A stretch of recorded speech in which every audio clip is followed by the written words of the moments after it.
Hello students, आज Indian polity का जो टॉपिक हम पढ़ने जा रहे हैं वो है भारतीय संविधान का निर्माण। तो स्टूडेंट, हमारे देश के संविधान का निर्माण किस तरह से हुआ हम इस टॉपिक के अंदर समझेंगे। तो चलिए शुरू करते हैं। तो स्टूडेंट, सबसे पहले हम बात करेंगे संविधान का अर्थ क्या होता है। लिखित व अलिखित नियमों का वह समूह जिसके द्वारा किसी देश की शासन व्यवस्था का संचालन किया जाता है उसे संविधान कहा जाता है।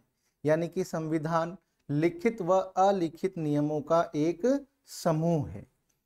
लेकिन स्टूडेंट, आपको एक बात याद रखनी है, हमारे देश का संविधान विश्व का सबसे बड़ा लिखित संविधान है।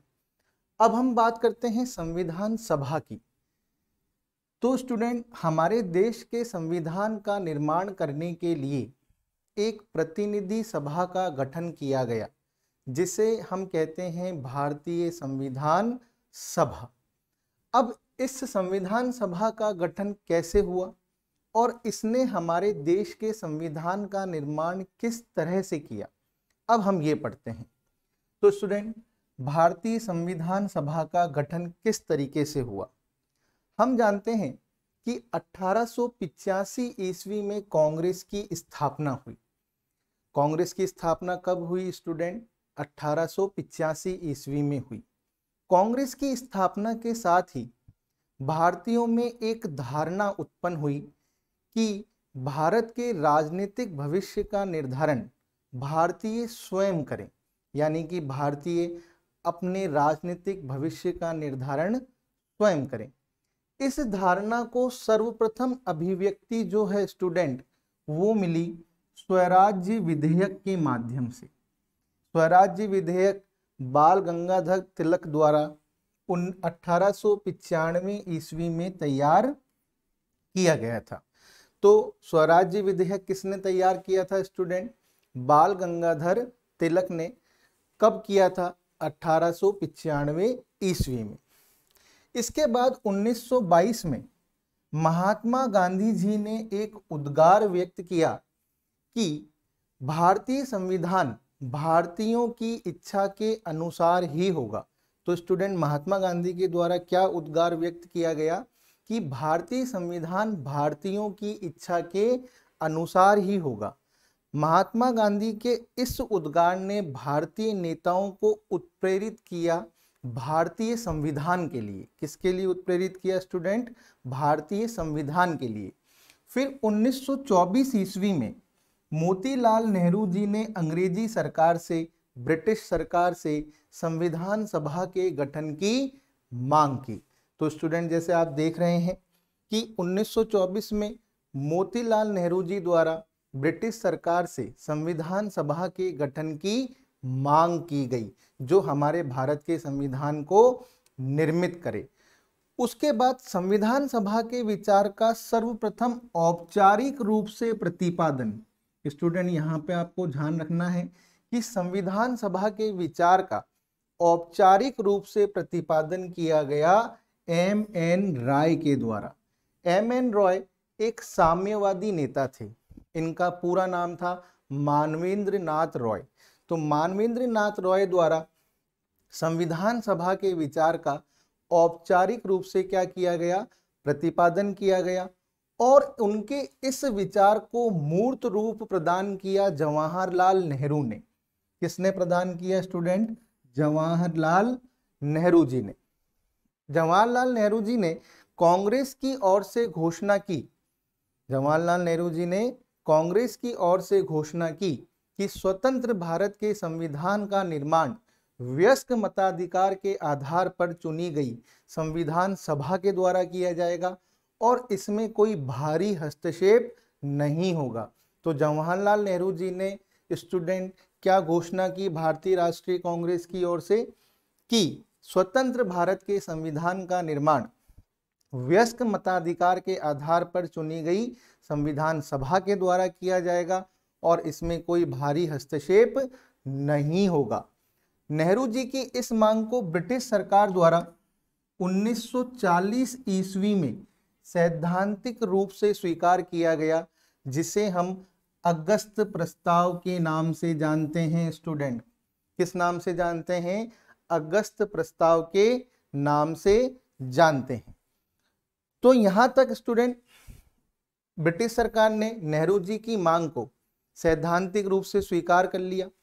उसके बाद 1942 ईस्वी में सर स्टेफोर्ड क्रिप्स की अध्यक्षता में क्रिप्स मिशन भारत भेजा गया। सन 1942 ईस्वी में सर स्टेफोर्ड क्रिप्स की अध्यक्षता में क्रिप्स मिशन को भारत भेजा गया संविधान निर्माण के कुछ प्रस्तावों के साथ। परंतु क्रिप्स मिशन के प्रस्तावों को सभी राजनीतिक दलों ने अस्वीकार कर दिया। गांधी जी ने क्रिप्स मिशन के प्रस्तावों के बारे में कहा, यह एक पोस्ट डेटेड चेक है। ध्यान रखिएगा स्टूडेंट, गांधी जी ने क्रिप्स मिशन के प्रस्तावों के बारे में क्या कहा कि ये एक पोस्ट डेटेड चेक है। और मुस्लिम लीग ने भी क्रिप्स मिशन के प्रस्तावों को मानने से इनकार कर दिया, क्योंकि मुस्लिम लीग चाहती थी कि भारत को दो स्वायत्त हिस्सों में बांटा जाए और दोनों हिस्सों की पृथक संविधान सभा हो। तो सभी राजनीतिक दलों ने क्रिप्स मिशन के प्रस्तावों को मानने से अस्वीकार कर दिया। इसके बाद 1946 ईस्वी में कैबिनेट मिशन भारत आया। स्टूडेंट आपको याद रखना है, कैबिनेट मिशन भारत कब आया? 1946 ईस्वी में। ये इंपॉर्टेंट है स्टूडेंट, एग्जाम में अधिकतर ये क्वेश्चन पूछ लिया जाता है। इसके बाद 1946 ईस्वी में कैबिनेट मिशन भारत आया। इस मिशन में 3 सदस्य थे, Lord Pethick Lawrence, sir Stafford Cripps और A V Alexander. Lord Pethick Lawrence इस मिशन के क्या थे स्टूडेंट? अध्यक्ष थे। ये मिशन भारत कब पहुंचा? 24 मार्च 1946 को। 24 मार्च 1946 को। और इस मिशन की योजना कब प्रकाशित हुई स्टूडेंट? 16 मई 1946 को। कैबिनेट मिशन ने मुस्लिम लीग की पाकिस्तान की मांग को अस्वीकार कर दिया, लेकिन कैबिनेट मिशन ने एक ऐसी योजना प्रस्तुत की जिसने मुस्लिम लीग को काफी संतुष्ट किया। अर्थात स्टूडेंट, कैबिनेट मिशन की योजना के आधार पर ही हमारे भारत की संविधान सभा का निर्माण किया गया। ये बहुत ही इंपॉर्टेंट क्वेश्चन है, एग्जाम में पूछ लिया जाता है कि किस मिशन की योजना के आधार पर भारत की संविधान सभा का निर्माण किया गया स्टूडेंट। तो आपको याद रखना है कि कैबिनेट मिशन की योजना के आधार पर। यह मिशन भारत कब आया? 1946 ईस्वी में। और इस मिशन में कितने सदस्य थे? 3। आपको तीनों का नाम भी याद रखना है, Lord Pethick Lawrence, sir Stafford Cripps और एवी अलेक्जेंडर। अब स्टूडेंट हम आगे पढ़ते हैं कि कैबिनेट मिशन योजना के आधार पर संविधान सभा का गठन किस प्रकार से किया गया। हमने ये पढ़ा कि भाई कैबिनेट मिशन की योजना के आधार पर ही संविधान सभा का गठन हुआ। तो ये योजना क्या थी और इस योजना के आधार पर हमारी संविधान सभा का गठन किस प्रकार से हुआ, अब हम इसको पढ़ते हैं। इस योजना के अनुसार संविधान सभा के सदस्यों की संख्या निर्धारित की गई स्टूडेंट 389। ये आपको याद रखना है कि कैबिनेट मिशन की योजना के आधार पर संविधान सभा के सदस्यों की संख्या कितनी निर्धारित की गई? 389। 389 क्यों निर्धारित की गई स्टूडेंट? क्योंकि उस समय हमारे भारत की जनसंख्या लगभग 40 करोड़ के आसपास थी। तो प्रत्येक 10 लाख की जनसंख्या पर एक प्रतिनिधि, प्रत्येक 10 लाख की जनसंख्या पर एक प्रतिनिधि के हिसाब से संविधान सभा के सदस्यों की संख्या 389 निश्चित की गई। इस 389 में से 296 सीटें आवंटित की गई ब्रिटिश भारत को। किसको आवंटित की गई स्टूडेंट? ब्रिटिश भारत को आवंटित की गई। और 93 सीटें आवंटित की गई देशी रियासतों को। अब आप कहेंगे कि सर ये ब्रिटिश भारत और देशी रियासत, तो ब्रिटिश भारत वो भारत था स्टूडेंट जहां पर ब्रिटिश सरकार का सीधा नियंत्रण था, और देशी रियासतों में ब्रिटिश सरकार राजाओं के माध्यम से नियंत्रण करती थी। तो 389 सीटों में से कितनी सीटें ब्रिटिश भारत को आवंटित की गई? 296 सीटें। और 93 सीटें किसे आवंटित की गई? देशी रियासतों को। इन 296 सीटों में से 292 सीटें आवंटित की गई 11 गवर्नरों के प्रांतों को।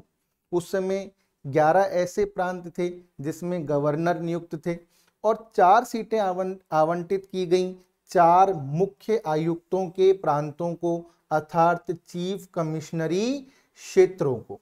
तो जैसे अभी वर्तमान में केंद्र शासित प्रदेश होते हैं स्टूडेंट, उस समय चीफ कमिश्नरी क्षेत्र होते थे, और ये चीफ कमिश्नरी क्षेत्र उस समय कितने थे? 4।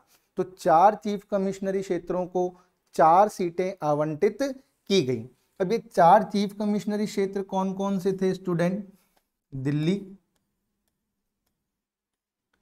अजमेर मेरवाड़ा,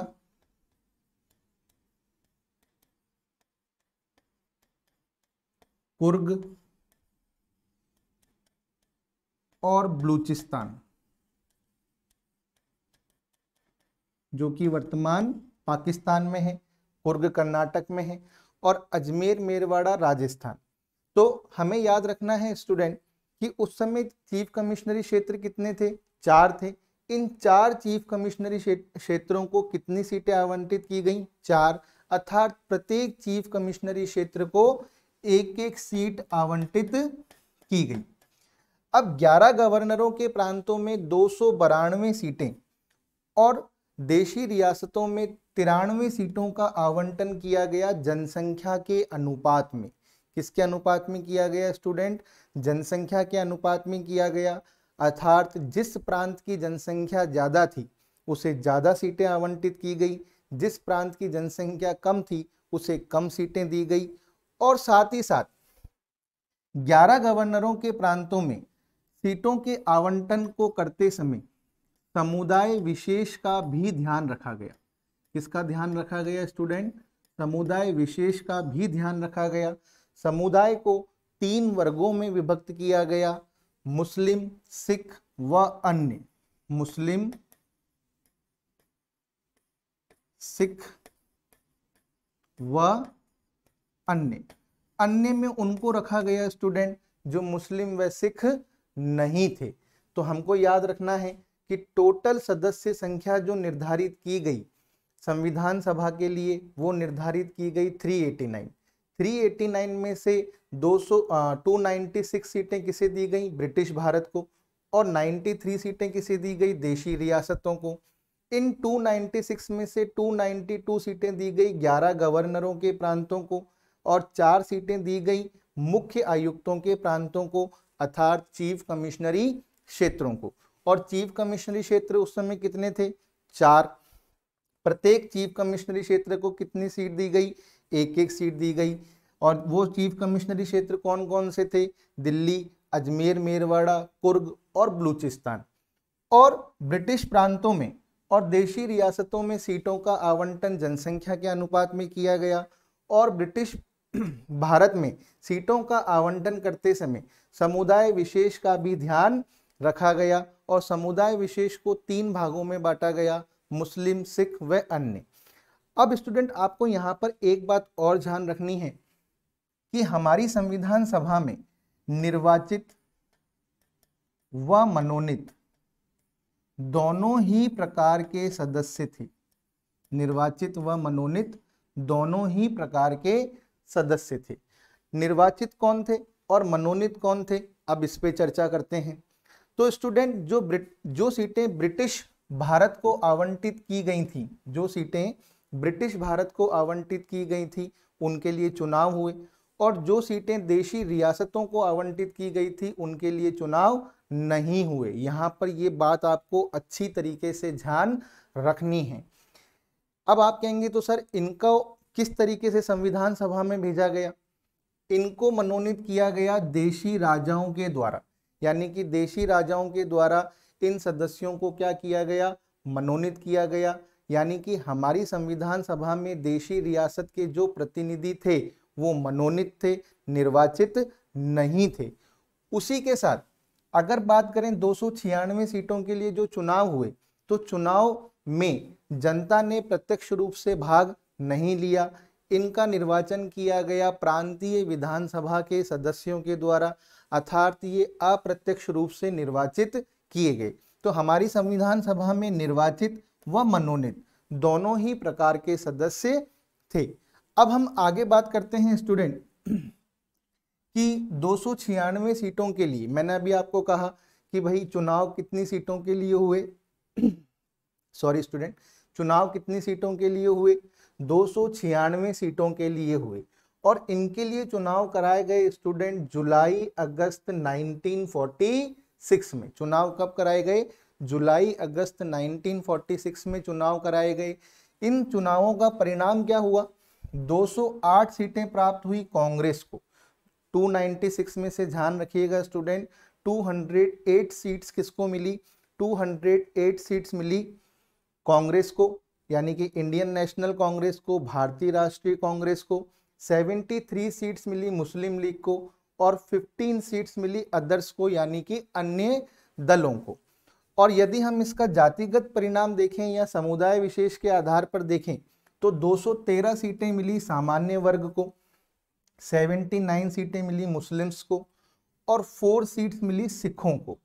लेकिन हमें यहाँ पर देखना है स्टूडेंट कि 296 के अंदर कितनी सीटें भारतीय राष्ट्रीय कांग्रेस को मिली?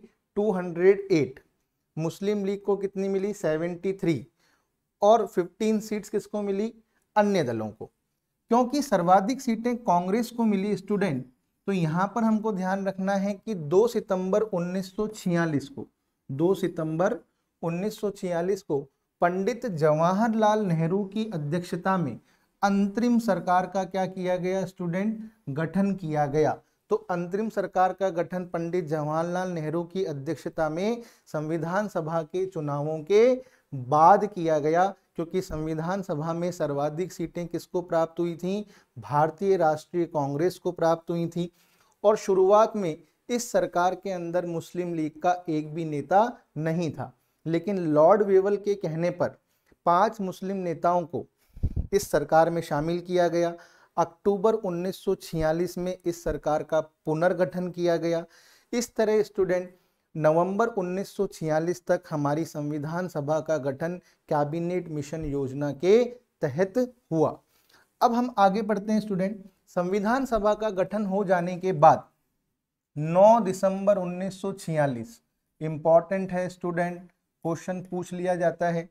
9 दिसंबर 1946 को संविधान सभा की प्रथम बैठक हुई। तो संविधान सभा की प्रथम बैठक कब हुई स्टूडेंट?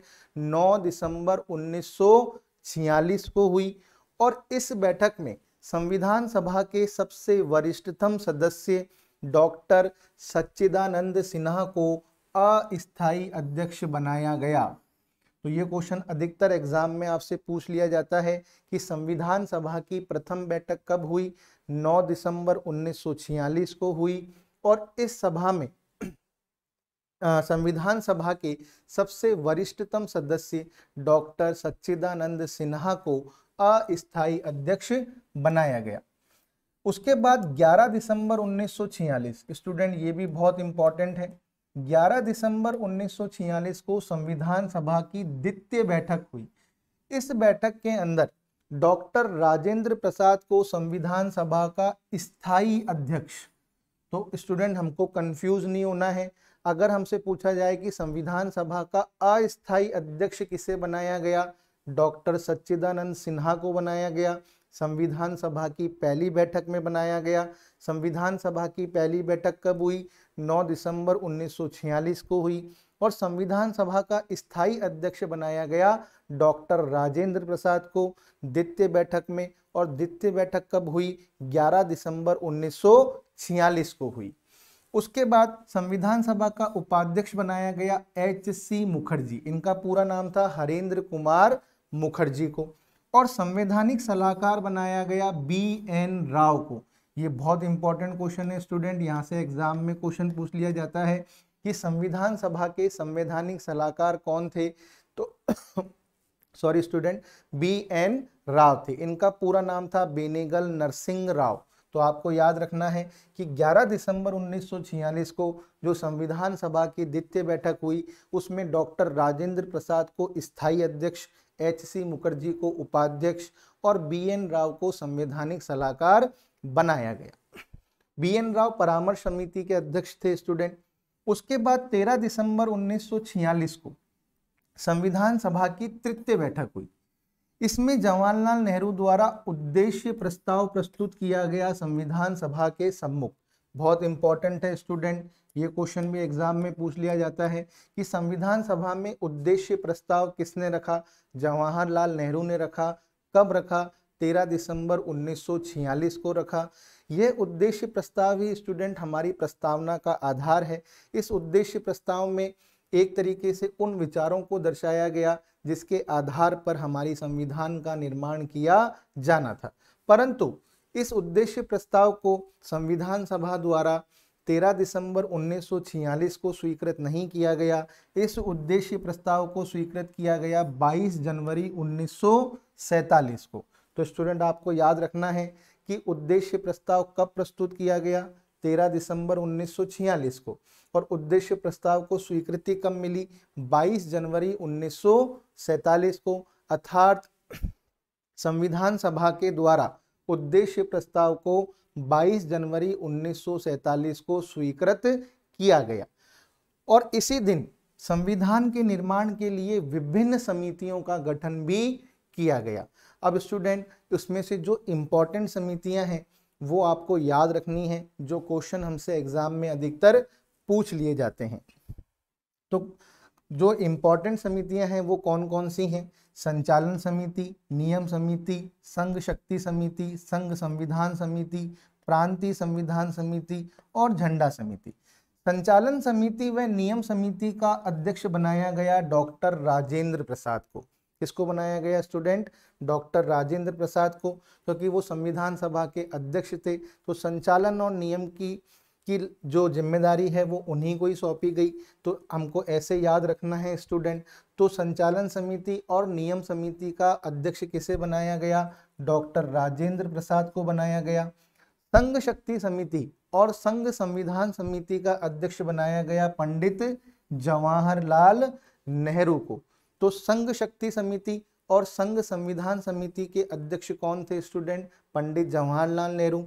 प्रांतीय संविधान समिति का अध्यक्ष बनाया गया सरदार वल्लभ भाई पटेल को। और हम जानते हैं कि सरदार वल्लभ भाई पटेल ने स्वतंत्रता के बाद देशी रियासतों को भारत में मिलाने के लिए बहुत ही महत्वपूर्ण प्रयास किए।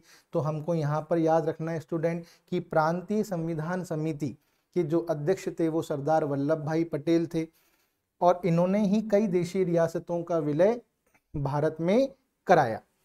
झंडा समिति के अध्यक्ष कौन थे स्टूडेंट? JB कृपलानी। तो 22 जनवरी 1947 को उद्देश्य प्रस्ताव स्वीकृत हुआ और विभिन्न समितियों का गठन किया गया। उसमें जैसे जो समितियां स्टूडेंट इंपॉर्टेंट है, अधिकतर एग्जाम में पूछ ली जाती हैं, वो मैंने यहाँ पर लिखने का प्रयास किया है। उसके बाद अपन बात करते हैं कि 22 जनवरी 1947 को 22 जनवरी 1947 को उद्देश्य प्रस्ताव के स्वीकृत हो जाने के बाद व विभिन्न समितियों का गठन हो जाने के बाद फरवरी 1947 में 20 फरवरी 1947 को ब्रिटिश प्रधानमंत्री क्लीमेंट एटली, ब्रिटिश प्रधानमंत्री कौन है स्टूडेंट? क्लीमेंट एटली के द्वारा दो महत्वपूर्ण घोषणाएं की गई। 20 फरवरी 1947 को ब्रिटिश प्रधानमंत्री क्लीमेंट एटली के द्वारा दो महत्वपूर्ण घोषणाएं की गई। वो घोषणाएं क्या थी स्टूडेंट? पहली घोषणा तो ये थी कि भारत को जून 1948 से पूर्व स्वतंत्र घोषित कर दिया जाएगा। अर्थात भारतीयों को जून 1948 से पहले स्वतंत्रता दे दी जाएगी। और दूसरी घोषणा ये थी लॉर्ड माउंटबेटन को भारत का वायसराय बनाकर भेजा जाएगा। तो 20 फरवरी 1947 को ब्रिटिश प्रधानमंत्री क्लीमेंट एटली ने दो महत्वपूर्ण घोषणाएं की। पहली घोषणा क्या? जो कि भारत को जून 1948 से पूर्व स्वतंत्र कर दिया जाएगा और लॉर्ड माउंटबेटन को भारत का वायसराय बनाकर भेजा जाएगा। तो स्टूडेंट यहाँ तक आपको याद रखना है कि 9 दिसंबर को प्रथम बैठक हुई जिसका अस्थायी अध्यक्ष बनाया गया डॉक्टर सच्चिदानंद सिन्हा को। फिर 11 दिसंबर 1946 को संविधान सभा की द्वितीय बैठक हुई, उसमें स्थायी अध्यक्ष बनाया गया डॉक्टर राजेंद्र प्रसाद को, उपाध्यक्ष बनाया गया HC मुखर्जी को और संवैधानिक सलाहकार बनाया गया BN राव को। 13 दिसंबर 1946 को संविधान सभा में पंडित जवाहरलाल नेहरू के द्वारा उद्देश्य प्रस्ताव प्रस्तुत किया गया, जिसे संविधान सभा द्वारा 22 जनवरी 1947 को स्वीकार किया गया और विभिन्न समितियों का गठन किया गया। इसके बाद 20 फरवरी 1947 को ब्रिटिश प्रधानमंत्री क्लीमेंट एटली ने 2 महत्वपूर्ण घोषणाएं करी, और वो घोषणाएं क्या थी कि जून 1948 से पूर्व भारतीयों को स्वतंत्रता दे दी जाएगी और लॉर्ड माउंटबेटन को भारत का वायसराय बनाकर भेजा जाएगा। उसके बाद 24 मार्च 1947 को लॉर्ड माउंटबेटन भारत के वायसराय बनकर भारत आए। तो लॉर्ड माउंटबेटन कब भारत आए? 24 मार्च 1947 को भारत आए और पद को ग्रहण करते ही उन्होंने भारतीय राष्ट्रीय कांग्रेस और मुस्लिम लीग से बातचीत करी और समस्या का हल करने की कोशिश करी, क्योंकि मुस्लिम लीग पृथक पाकिस्तान की मांग कर रही थी। परंतु लॉर्ड माउंटबेटन के समझाने पर भी जब मुस्लिम लीग नहीं मानी, मुस्लिम लीग पाकिस्तान के अतिरिक्त किसी अन्य विकल्प पर सहमत नहीं हुई, तो लॉर्ड माउंटबेटन ने भारतीय राष्ट्रीय कांग्रेस को भारत के विभाजन के इस कटु सत्य को स्वीकार करने का आग्रह किया और भारतीय राष्ट्रीय कांग्रेस ने भी परिस्थितियों को देखते हुए इस विभाजन के प्रस्ताव को स्वीकार कर लिया। इसके बाद क्या हुआ स्टूडेंट? 3 जून 1947 को माउंटबेटन योजना प्रस्तुत की गई। क्या ये कौन सी योजना प्रस्तुत की गई? माउंटबेटन योजना प्रस्तुत की गई। जनमानस में यह मनबाटन योजना के नाम से भी प्रसिद्ध हुई और हम जानते हैं कि भारत और पाकिस्तान का विभाजन जो है वो इसी योजना के आधार पर हुआ स्टूडेंट। इसके बाद माउंटबेटन योजना के आधार पर ही भारतीय स्वतंत्रता अधिनियम, माउंटबेटन योजना के आधार पर ही भारतीय स्वतंत्रता अधिनियम 4 जुलाई 1947 को ब्रिटिश संसद में प्रस्तुत किया गया, जिसे 18 जुलाई 1947 को स्वीकृति मिली। तो स्टूडेंट क्या हुआ? क्लीमेंट एटली की घोषणा के बाद क्या हुआ? माउंटबेटन भारत के वायसराय बनकर आए। उन्होंने मुस्लिम लीग और भारतीय राष्ट्रीय कांग्रेस से बात करी, लेकिन मुस्लिम लीग पाकिस्तान के अतिरिक्त किसी अन्य विकल्प पर सहमत नहीं हुई। तो लॉर्ड माउंटबेटन ने भारतीय राष्ट्रीय कांग्रेस से कहा कि भाई भारत के इस विभाजन रूपी कटु सत्य को आपको स्वीकार करना ही पड़ेगा, क्योंकि परिस्थितियों का हल इसी में ही है। कांग्रेस ने भी इस प्रस्ताव को स्वीकार कर लिया, अन्य राजनीतिक दलों ने भी इस प्रस्ताव को स्वीकार कर लिया और इसके बाद 3 जून 1947 को माउंटबेटन योजना प्रस्तुत हुई और इसी योजना के आधार पर भारतीय स्वतंत्रता अधिनियम 4 जुलाई 1947 को ब्रिटिश संसद में प्रस्तुत किया गया, जिसे ब्रिटिश संसद द्वारा 18 जुलाई 1947 को स्वीकार कर लिया गया। उसके बाद संविधान सभा द्वारा 22 जुलाई 1947 को राष्ट्रीय ध्वज को अपनाया गया। किसको अपनाया गया स्टूडेंट? ये क्वेश्चन एग्जाम में हमसे पूछ लिया जाता है कि संविधान सभा द्वारा राष्ट्रीय ध्वज को कब अपनाया गया। तो आपको याद रखना है 22 जुलाई 1947 को, और 15 अगस्त 1947 को भारत को स्वतंत्रता प्राप्त हुई। तो 22 जुलाई 1947 को राष्ट्रीय ध्वज को अपनाया गया और 15 अगस्त 1947 को भारतीय स्वतंत्रता अधिनियम के अनुसार भारत को स्वतंत्रता प्रदान कर दी गई। लेकिन स्टूडेंट यहाँ पर हमको एक बात याद रखनी है कि भारतीय स्वतंत्रता अधिनियम ने हमारी संविधान सभा पर कई प्रभाव डाले। पहला प्रभाव तो स्टूडेंट ये डाला कि जो देशी रियासतें भारत में शामिल होने वाली थी, उनके प्रतिनिधि जो थे उन्होंने संविधान सभा में सीटें ग्रहण कर ली। पहला प्रभाव क्या हुआ स्टूडेंट भारतीय स्वतंत्रता अधिनियम का हमारी संविधान सभा पर, कि वह देशी रियासतें जो भारत में शामिल होने वाली थी उनके प्रतिनिधियों ने संविधान सभा में सीटें ग्रहण कर ली। और भारतीय हिस्से की मुस्लिम लीग के नेता भी संविधान सभा में शामिल हो गए। तीसरा प्रभाव स्टूडेंट भारतीय स्वतंत्रता अधिनियम का हमारी संविधान सभा पर क्या पड़ा? भारतीय स्वतंत्रता अधिनियम ने संविधान सभा को संप्रभुता प्रदान की। किस तरह की? कि संविधान सभा ब्रिटिश सरकार द्वारा बनाए गए किसी भी कानून को रद्द कर सकती थी और नया कानून बना सकती थी।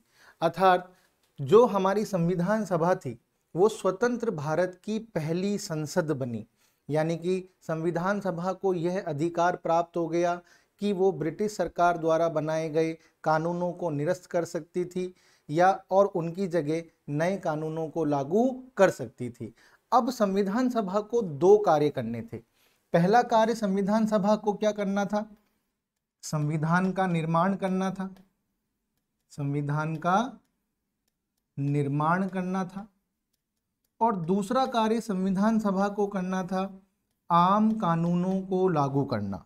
क्या करना स्टूडेंट? देश की शासन व्यवस्था को संचालित करने के लिए आम कानूनों को लागू करना। ये दोनों कार्य अलग अलग दिन होते थे स्टूडेंट। जिस दिन संविधान सभा की बैठक संविधान के निर्माण के लिए होती थी उस दिन संविधान सभा की अध्यक्षता करते थे डॉक्टर राजेंद्र प्रसाद, डॉक्टर राजेंद्र प्रसाद।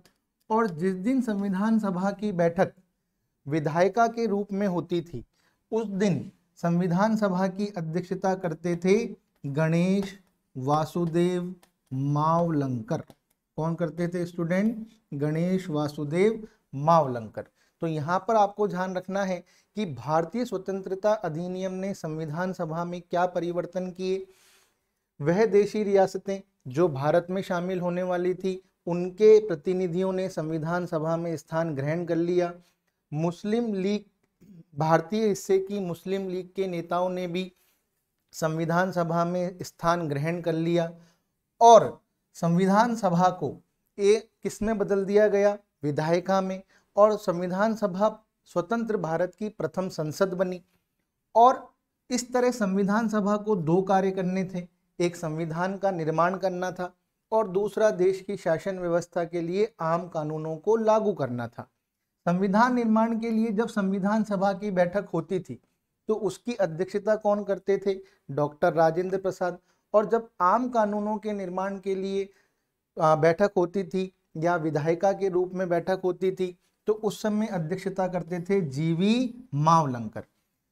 इसके बाद सबसे इम्पोर्टेंट परिवर्तन जो हुआ स्टूडेंट वो ये हुआ कि भारतीय स्वतंत्रता अधिनियम से हमारी संविधान सभा में सदस्यों की संख्या 389 से घटकर 299 रह गई। ये बहुत इंपॉर्टेंट क्वेश्चन है स्टूडेंट कि भारतीय स्वतंत्रता अधिनियम के पश्चात हमारी संविधान सभा में सदस्यों की संख्या 389 से घटकर 299 रह गई। इसमें 229 सदस्य ब्रिटिश प्रांतों से और 70 सदस्य देशी रियासतों के शामिल हुए। तो ये आपको याद रखना है स्टूडेंट कि भारतीय स्वतंत्रता अधिनियम से हमारी संविधान सभा में सदस्यों की संख्या कितनी रह गई? 389 रह गई, जिसमें से 229 सदस्य ब्रिटिश प्रांतों से शामिल हुए और 70 सदस्य जो हैं देशी रियासतों से शामिल हुए। अब स्टूडेंट स्वतंत्रता मिल जाने के बाद 29 अगस्त 1947 को, वेरी इंपॉर्टेंट स्टूडेंट, 29 अगस्त 1947 को प्रारूप समिति का गठन किया गया। किसका गठन किया गया स्टूडेंट? प्रारूप समिति का गठन किया गया और इस समिति का अध्यक्ष बनाया गया डॉक्टर भीमराव अंबेडकर को।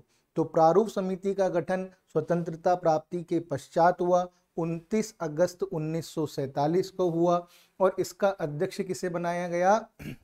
डॉक्टर BR अंबेडकर को। इस समिति में स्टूडेंट टोटल 7 सदस्य थे। कितने सदस्य थे? 7 सदस्य थे।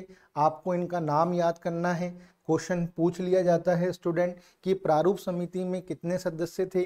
7 सदस्य थे। इसका गठन कब किया गया? 29 अगस्त 1947 को किया गया और इसके अध्यक्ष कौन थे? डॉक्टर भीमराव अंबेडकर। दूसरे सदस्य थे N गोपाल स्वामी आयंगर। तीसरे सदस्य थे अल्लादी कृष्णा स्वामी अय्यर।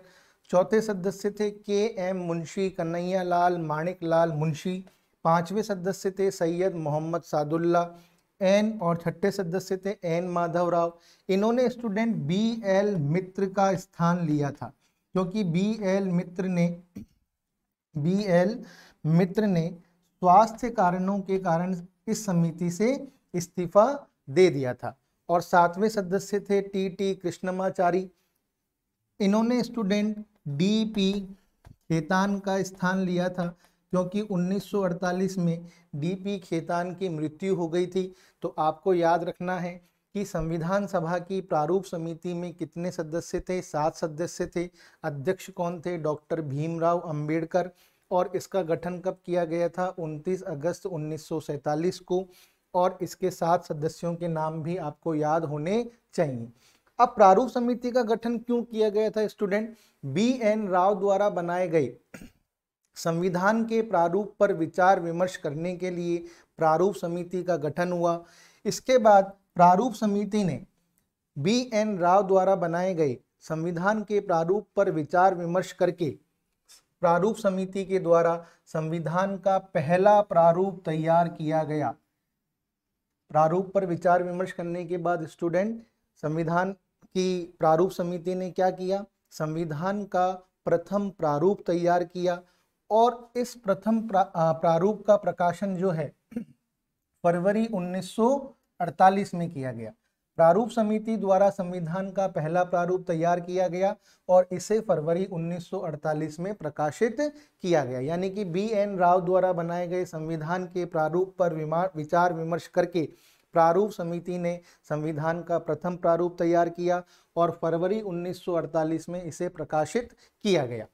इसके बाद लोग संविधान पर चर्चा करने के लिए, राय देने के लिए, संशोधनों का प्रस्ताव देने के लिए 8 माह का समय दिया गया और संविधान का दूसरा प्रारूप अक्टूबर 1948 में प्रकाशित किया गया। तो प्रथम प्रारूप के बाद क्या हुआ स्टूडेंट? प्रथम प्रारूप के बाद द्वितीय प्रारूप कब प्रकाशित किया गया? अक्टूबर 1948 में प्रकाशित किया गया। और संविधान का अंतिम व तीसरा प्रारूप 4 नवंबर 1948 को बी आर अंबेडकर द्वारा संविधान के सभा के सम्मुख प्रस्तुत किया गया। इसी दिन संविधान को प्रथम बार पढ़ा गया। तो स्टूडेंट हमको याद रखना है कि संविधान का पहला प्रारूप कब तैयार हुआ? फरवरी 1948 में। संविधान का दूसरा प्रारूप कब तैयार हुआ? अक्टूबर 1948 में। और संविधान का तीसरा व अंतिम प्रारूप कब प्रस्तुत किया गया? 4 नवंबर 1948 को। और इसी दिन संविधान को संविधान सभा में प्रथम बार पढ़ा गया, अर्थात संविधान पर वाचन शुरू हुआ। जो प्रथम वाचन जो है संविधान के ऊपर वो 4 नवंबर 1948 से 9 नवंबर 1948 तक चला, अर्थात 5 दिन चला स्टूडेंट। ये अपन को याद रखना है कि संविधान पर प्रथम वाचन जो है वो 4 नवंबर 1948 से 9 नवंबर 1948 तक चला। द्वितीय वाचन जो है 15 नवंबर 1948 से 17 अक्टूबर 1949 तक चला। तो यहाँ पर स्टूडेंट हमको ध्यान रखना है कि द्वितीय वाचन सबसे लंबा चला, 15 नवंबर 1948 से 17 अक्टूबर 1949 तक चला।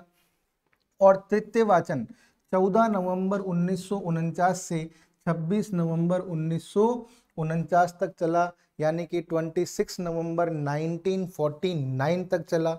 और इसी दिन संविधान सभा द्वारा संविधान को पारित किया गया। ये सबसे इम्पॉर्टेंट डेट है स्टूडेंट, हमको याद रखनी है। 26 नवंबर 1949, 26 नवंबर 1949 को हम संविधान दिवस के रूप में मनाते हैं। किसके रूप में मनाते हैं? संविधान दिवस के रूप में मनाते हैं, क्योंकि इसी दिन संविधान सभा द्वारा संविधान को क्या किया गया? पारित किया गया, अर्थात अंगीकृत, अधिनियमित और आत्मर्पित किया गया। प्रस्तावना में भी इसी तिथि का उल्लेख है। और इसी दिन संविधान सभा के 299 सदस्यों में से उपस्थित 284 सदस्यों ने संविधान पर क्या किए स्टूडेंट? हस्ताक्षर किए। तो हमको ध्यान रखना है कि संविधान का तृतीय वाचन जो है वो 26 नवंबर 1949 को समाप्त हुआ और 26 नवंबर 1949 को ही संविधान सभा द्वारा संविधान को पारित किया गया, अर्थात अंगीकृत, अधिनियमित और आत्मर्पित किया गया। और इस दिन को हम संविधान दिवस के रूप में मनाते हैं और इसी दिन संविधान के 299 सदस्यों में से उपस्थित 284 सदस्यों ने संविधान पर हस्ताक्षर किए। इस दिन जो संविधान पारित किया गया स्टूडेंट, यानी कि मूल संविधान में प्रस्तावना, 395 अनुच्छेद और 8 अनुसूचियां थी। तो यह आपको याद रखना है, ये क्वेश्चन हमसे एग्जाम में पूछ लिया जाता है कि मूल संविधान में, यानी कि जो संविधान पारित किया गया उसमें प्रस्तावना, 395 अनुच्छेद और 8 अनुसूचियां थी। इस दिन नागरिकता, चुनाव, तदर्थ संसद आदि से संबंधित 15 अनुच्छेदों को लागू किया गया। ये संविधान जो है हमने 26 जनवरी 1950 को लागू किया। उस दिन को हम गणतंत्र दिवस के रूप में मनाते हैं, लेकिन 26 नवंबर 1949 को हमने नागरिकता, चुनाव, तदर्थ संसद आदि से संबंधित 15 अनुच्छेदों को लागू किया। इसके बाद संविधान सभा की जो अंतिम बैठक है स्टूडेंट, वो 24 जनवरी 1950 को हुई। कब हुई? 24 जनवरी 1950 को हुई संविधान सभा की अंतिम बैठक। तो संविधान सभा की अंतिम बैठक स्टूडेंट आपको याद रखनी है, 24 जनवरी 1950 को हुई। इस दिन राष्ट्रीय गान को अपनाया गया, राष्ट्रीय गीत को अपनाया गया और राष्ट्रीय ध्वज के बारे में हम पढ़ चुके हैं कि उसे 22 जुलाई 1947 को अपनाया गया। तो राष्ट्रीय ध्वज को कब अपनाया गया स्टूडेंट? 22 जुलाई 1947 को। और राष्ट्रीय गान और राष्ट्रीय गीत को कब अपनाया गया स्टूडेंट? 24 जनवरी 1950 को, जिस दिन संविधान सभा की अंतिम बैठक हुई। और इसी दिन डॉक्टर राजेंद्र प्रसाद को भारत के पहले राष्ट्रपति के रूप में चुना गया। तो स्टूडेंट बहुत ही इंपॉर्टेंट है, खास तौर से 26 नवंबर 1949, क्योंकि इस दिन संविधान सभा में तृतीय वाचन समाप्त हुआ संविधान का और इसी दिन संविधान सभा द्वारा संविधान को पारित किया गया, अर्थात अंगीकृत, अधिनियमित और आत्मर्पित किया गया। और इस दिन 299 में से उपस्थित 284 सदस्यों ने संविधान पर हस्ताक्षर किए और हम 26 नवंबर का दिन संविधान दिवस के रूप में मनाते हैं। और इसी दिन हमने संविधान के नागरिकता, चुनाव, तदर्थ संसद से संबंधित 15 अनुच्छेदों को लागू किया और जो मूल संविधान पारित किया गया उसमें प्रस्तावना, 395 अनुच्छेद और 8 अनुसूचियां थी। संविधान सभा की अंतिम बैठक 24 जनवरी 1950 को हुई। इस दिन हमने राष्ट्रीय गान को अपनाया, राष्ट्रीय गीत को अपनाया और डॉक्टर राजेंद्र प्रसाद को भारत का प्रथम राष्ट्रपति चुना। उसके बाद 26 जनवरी 1950 को शेष संविधान लागू कर दिया गया। और 26 जनवरी हम किस दिवस के रूप में मनाते हैं स्टूडेंट? गणतंत्र दिवस के रूप में। संविधान को 26 जनवरी 1950 को ही इसलिए लागू किया गया स्टूडेंट क्योंकि लाहौर अधिवेशन में पारित प्रस्ताव के आधार पर 26 जनवरी 1930 को भारतीय राष्ट्रीय कांग्रेस ने पूर्ण स्वराज्य दिवस मनाया था और 26 जनवरी की महत्ता को ध्यान में रखते हुए ही हमने शेष संविधान को 26 जनवरी को ही लागू किया, अर्थात शेष संविधान जो है वो 26 जनवरी 1950 को लागू किया गया, क्योंकि 26 जनवरी 1930 में भारतीय राष्ट्रीय कांग्रेस ने लाहौर अधिवेशन में पारित प्रस्ताव के आधार पर प्रथम पूर्ण स्वराज्य दिवस मनाया था। इसलिए संविधान को 26 जनवरी को लागू किया गया। 26 जनवरी 1950 को शेष संविधान लागू हो गया और हम 26 जनवरी गणतंत्र दिवस के रूप में मनाते हैं। इस प्रकार स्टूडेंट हमारा संविधान 2 वर्ष 11 माह और 18 दिन में बनकर तैयार हुआ। तो ये आपको याद रखना है कि हमारा संविधान बनने में कितना समय लगा स्टूडेंट? 2 वर्ष 11 माह और 18 दिन। संविधान के प्रारूप पर 114 दिनों तक विचार किया गया। कितने दिनों तक विचार किया गया स्टूडेंट? 114 दिनों तक विचार किया गया। और संविधान बनने में कितना वक्त लगा? 2 वर्ष 11 माह और 18 दिन। अब स्टूडेंट हम पढ़ते हैं संविधान सभा की आलोचनाएं। कई विद्वानों ने कई आधारों पर हमारे संविधान सभा की आलोचना भी की है। उनमें से प्रमुख आधार क्या क्या हैं स्टूडेंट? कि संविधान सभा की आलोचना जिन आधारों पर की गई हैं वो कौन कौन से हैं, अब हम उनकी चर्चा करते हैं। पहली आलोचना की गई कि यह प्रतिनिधि निकाय नहीं थी। ये आलोचना स्टूडेंट इस आधार पर की गई कि संविधान सभा में जो प्रतिनिधि आए वो जनता के द्वारा प्रत्यक्ष रूप से अर्थात वयस्क मताधिकार के आधार पर निर्वाचित नहीं थे। जैसे कि अपन जानते थे कि ब्रिटिश प्रांतों के प्रतिनिधियों को प्रांतीय विधानसभा के सदस्यों के द्वारा चुना गया और देशी रियासतों के प्रतिनिधियों को राजाओं के द्वारा मनोनीत किया गया। तो इसलिए इस आधार पर यह आलोचना की जाती है कि हमारी संविधान सभा जो थी यह एक प्रतिनिधि निकाय नहीं थी। दूसरी आलोचना की जाती है संप्रभुता का अभाव। ये आलोचना स्टूडेंट इस आधार पे की जाती है कि हमारी संविधान सभा का निर्माण ब्रिटिश प्रस्तावों के आधार पर किया गया था और हमारी संविधान सभा को बैठक से पूर्व ब्रिटिश सरकार से अनुमति लेनी पड़ती थी। इसलिए ये आलोचना की गई कि संविधान सभा में संप्रभुता का अभाव था। तीसरी आलोचना की गई समय की बर्बादी के आधार पर। यह आलोचना स्टूडेंट इस आधार पे की गई कि हमारे संविधान निर्माताओं ने संविधान के निर्माण में काफ़ी लंबा समय लिया। जैसे कि आप देख रहे हो 2 वर्ष 11 माह और 18 दिन, जबकि अमेरिका जैसे देश का संविधान निर्माताओं द्वारा 4 माह में तैयार किया गया। तो ये कहा जाता है कि भारत के संविधान निर्माताओं ने भारत के संविधान के निर्माण में काफ़ी समय लगाया। तो ये आलोचना इस आधार पर की जाती है। चौथी आलोचना इस आधार पर की गई स्टूडेंट कि हमारी संविधान सभा में कांग्रेस का प्रभुत्व था। किसका प्रभुत्व था? कांग्रेस का प्रभुत्व था। जैसे कि अपन ने देखा था कि सर्वाधिक सीटें किसको प्राप्त हुई थी? कांग्रेस को प्राप्त हुई थी। तो इस आधार पर हमारी संविधान सभा की आलोचना की गई कि हमारी संविधान सभा में कांग्रेस का प्रभुत्व था। ब्रिटिश संविधान विशेषज्ञ ग्रेनविले ऑस्टिन ने टिप्पणी की कि संविधान सभा एक दलीय देश का एक दलीय निकाय है, सभा ही कांग्रेस है और कांग्रेस ही भारत है। पांचवी आलोचना की गई वकीलों और राजनीतिज्ञों का प्रभुत्व। हमारी संविधान सभा में सबसे ज्यादा प्रतिनिधि जो चुनकर आए थे स्टूडेंट, उनमें सबसे ज्यादा वकील और राजनीतिज्ञ थे। अन्य वर्गों को इतना प्रतिनिधित्व प्राप्त नहीं हुआ था जितना कि वकीलों और राजनीतिज्ञों को हुआ था। हमारे संविधान की जो भाषा है उसके आधार पर भी ये अनुमान लगाया जा सकता है कि हमारी संविधान सभा में वकीलों और राजनीतिज्ञों का प्रभुत्व था। छठी आलोचना की गई कि हमारी संविधान सभा में हिंदुओं का प्रभुत्व था। हमने देखा था कि 213 सीटें जो हैं स्टूडेंट वो सामान्य वर्ग को प्राप्त हुई थी। तो इस आधार पर यह आलोचना की गई कि संविधान सभा में हिंदुओं का प्रभुत्व था। लॉर्ड विस्काउंट ने इसे हिंदुओं का निकाय कहा। लॉर्ड विस्काउंट ने इसे हिंदुओं का निकाय कहा। हमारी संविधान सभा को लॉर्ड विस्काउंट ने क्या कहा? हिंदुओं का निकाय कहा।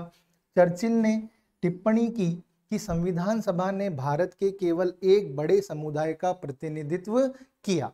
तो स्टूडेंट ये हमारे संविधान सभा की कुछ आलोचनाएं थी। कभी कभी इनसे भी क्वेश्चन हमारे एग्जाम में हमसे पूछ लिए जाते हैं कि ग्रेनविले ऑस्टिन की टिप्पणी क्या थी? तो ग्रेनविले ऑस्टिन ने हमारी संविधान सभा के बारे में क्या कहा कि संविधान सभा एक दलीय देश का एक दलीय निकाय है, सभा ही कांग्रेस है और कांग्रेस ही भारत है। लॉर्ड विस्काउंट ने इसे हिंदुओं का निकाय कहा। चर्चिल ने टिप्पणी की कि संविधान सभा ने भारत के केवल एक बड़े समुदाय का प्रतिनिधित्व किया। अब स्टूडेंट आगे पढ़ते हैं अन्य महत्वपूर्ण क्वेश्चंस के बारे में जो हमसे संविधान सभा से रिलेटेड हैं और हमसे एग्जाम में पूछ लिए जाते हैं। डॉक्टर बी आर अम्बेडकर को भारत के संविधान का पिता वह आधुनिक मनु की संज्ञा दी जाती है। तो ये क्वेश्चन हमसे पूछ लिया जाता है कि भारत के संविधान का पिता किसे कहा जाता है और आधुनिक मनु की संज्ञा किसे दी जाती है, तो डॉक्टर BR अम्बेडकर, भीमराव अम्बेडकर को। तो ये आपको याद रखना है स्टूडेंट कि भारत के संविधान के पिता के रूप में डॉक्टर BR अम्बेडकर को जाना जाता है। उसके बाद संविधान सभा में सबसे ज्यादा प्रतिनिधि किस प्रांत के थे, ये क्वेश्चन भी हमसे एग्जाम में पूछ लिया जाता है। तो हमें याद रखना है कि हमारी संविधान सभा में सबसे ज्यादा प्रतिनिधि संयुक्त प्रांत के थे और संयुक्त प्रांत से 55 प्रतिनिधि आए थे। तो ये हमको याद रखना है कि हमारी संविधान सभा में सबसे ज्यादा प्रतिनिधि किस प्रांत के थे, संयुक्त प्रांत के थे। उसके बाद हैदराबाद, हैदराबाद एक ऐसी रियासत थी स्टूडेंट जिसके प्रतिनिधि संविधान सभा में उपस्थित नहीं हुए। तो ये क्वेश्चन हमसे एग्जाम में पूछ लिया जाता है कि ऐसी कौन सी रियासत थी जिसके प्रतिनिधि संविधान सभा में उपस्थित नहीं हुए स्टूडेंट, तो आपको याद रखना है हैदराबाद। उसके बाद संविधान सभा में महिला सदस्यों की संख्या कितनी थी, तो आपको याद रखना है कि संविधान सभा में महिला सदस्यों की संख्या 15 थी। और लास्ट स्टूडेंट कि संविधान सभा में अनुसूचित जनजाति के शेड्यूल्ड ट्राइब्स के कितने सदस्य थे, तो आपको याद रखना है 33 सदस्य थे। तो स्टूडेंट यहाँ पर हमारा ये टॉपिक खत्म होता है और मैं आशा करता हूँ कि आपको ये समझ में आया होगा। तो student thank you very much.